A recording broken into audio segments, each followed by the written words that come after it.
Ciao ragazzi, bentornati su Wikos, io sono John Mira e oggi parliamo di The Boogeyman di Rob Savage. Questo è il gadget che mi hanno dato al cinema di questo film molto carino. Entra se hai coraggio.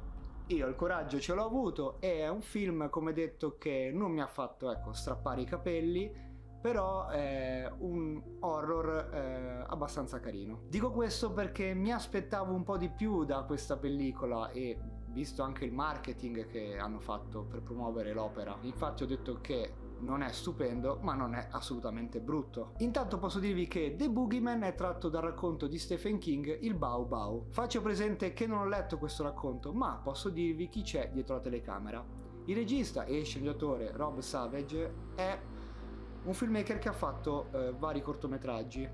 Poi ha avuto il balzo nel mondo dei lungometraggi con un film girato in piena pandemia. Host è un film davvero molto piccolo. Ho fatto presente questi step perché si vede il passaggio di un regista che da film molto piccoli, Host è davvero piccolo, a mockumentary o comunque film girati con nuove tecnologie in modo sperimentale, si arriva a un film che ha un budget un po' più sostanzioso e quindi molti più mezzi tecnici. Da film più piccoli si passa a un film con un budget più sostanzioso e quindi più mezzi a disposizione. Personalmente io sono contento quando questi registi che fanno film molto piccoli passano a produzioni più grandi e portano comunque la loro visione nei film, l'uso della telecamera, la fotografia, comunque idee visive, a prodotti con un budget più elevato, mantengono però la loro idea.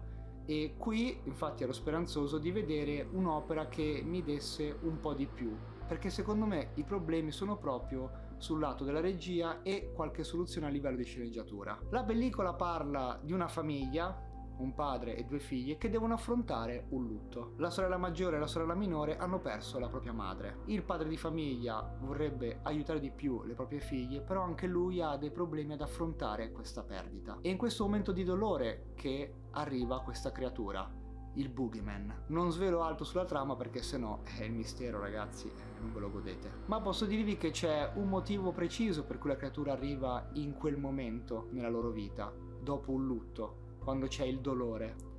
Allora, come ho detto all'inizio, il film l'ho trovato molto carino, mi ha intrattenuto, però alcune soluzioni di sceneggiatura, soprattutto nel terzo atto, le ho trovate un pelo forzate. Diciamo che tutta la serietà e il dramma a un certo punto, nell'ultima parte di film, diventa un'opera che vuole farla un po' facile come soluzioni e questa cosa mi ha fatto storcere un po' il naso. La regia secondo me ha dei momenti molto buoni, per quello vi ho fatto l'introduzione di chi c'è dietro la telecamera, e alcune idee visive mi sono piaciute particolarmente, ma altre invece le ho trovate proprio fuori tono. Eh sì, perché questa è la cosa che un po' mi ha fatto dispiacere dopo la visione di questa pellicola. Ci sono alcuni elementi che secondo me stonano. Intendo alcune idee, alcune forzature e alcune cose, come dette, che la fanno un po' facile. Adesso noi non sappiamo se qualcuno ha costretto il regista a fare certe scelte, se ha imposto la produzione o altro, però secondo me si poteva dare molto di più su certi aspetti, anche perché il film ha un primo tempo teso, drammatico e in alcuni momenti emotivamente triste. Vivi il lutto soprattutto con la sorella maggiore, cosa deve affrontare a scuola, in casa, quel periodo adolescenziale.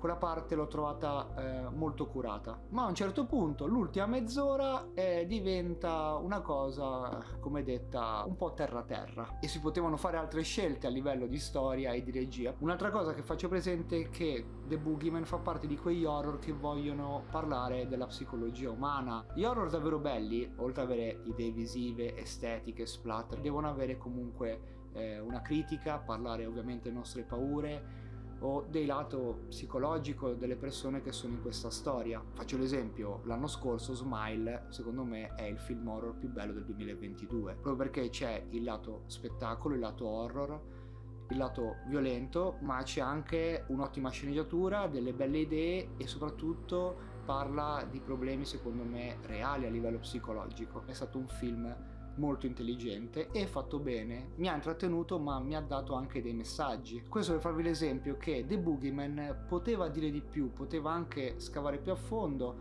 però a un certo punto va sulla via, come detto, facile. Non dico che non ci viene detto niente sui personaggi, però si poteva fare un pelo di più per me, soprattutto nel terzo atto. Per quanto riguarda il lato della creatura, devo dire che è fatta abbastanza bene a livello tecnico, non la vedrete quasi mai in modo chiaro e distinto, spesso si muove nell'oscurità, ma questa creatura fantasiosa non è male. Inoltre con questa presenza non ci sono scene fortemente splatter, si vede la violenza nell'oscurità oppure si sente fuori campo quello che sta succedendo o si vede proprio per 2 secondi. Non è un film che punta totalmente allo splatter, punta però sì a uno spettacolo visivo abbastanza buono. È buona la colonna sonora, soprattutto nei momenti di tensione o comunque quelli più adrenalinici, e non è male la fotografia, come è utilizzata la telecamera con i suoi movimenti, la cosa funziona abbastanza bene e soprattutto l'opera è sostenuta da un buon cast. Sophie Thatcher è la sorella maggiore e devo dire che è stata molto brava. Chris Messina è il padre e funziona.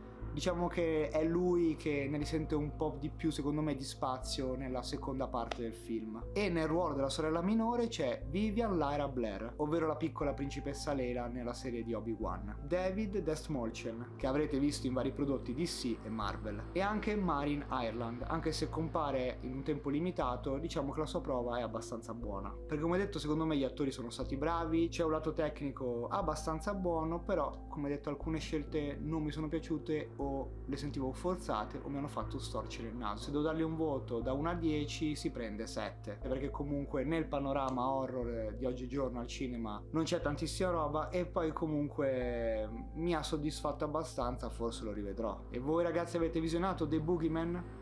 Cosa ne pensate? Fatemelo sapere nei commenti. Come sempre vi consiglio di seguire Wiko su tutti i social. Io sono John Mira e ci vediamo al prossimo film.